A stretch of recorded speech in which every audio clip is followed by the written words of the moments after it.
प्रयागराज में इस समय हमारे गंगा माँ का नहावन चल रहा है, उनका पर्व चल रहा है।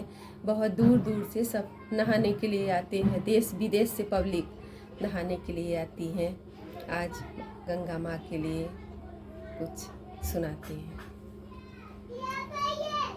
पाप विनाशी बहे, पाप विनाशी बहे, गंगा की धार हो लहरिया से पापी तारे।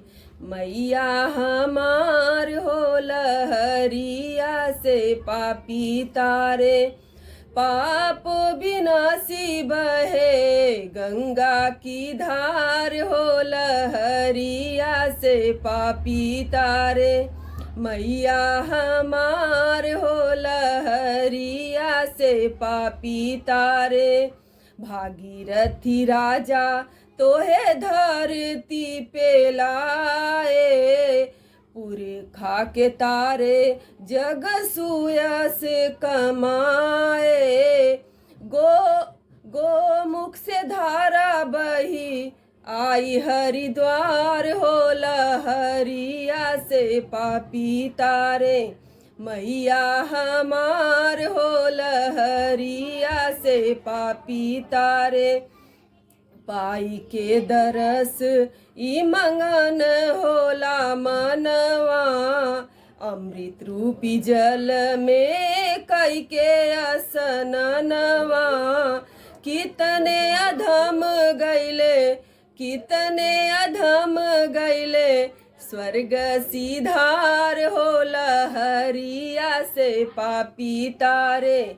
मैया हमार हो लहरिया से पापी तारे। पाप विनाशी बहे, गंगा की धार हो लहरिया से पापी तारे। मैया हमार हो लहरिया से पापी तारे। धनी धनी तीरथ प्रयाग अति पावन, गंगा यमुना लागे मिलन सुहावन।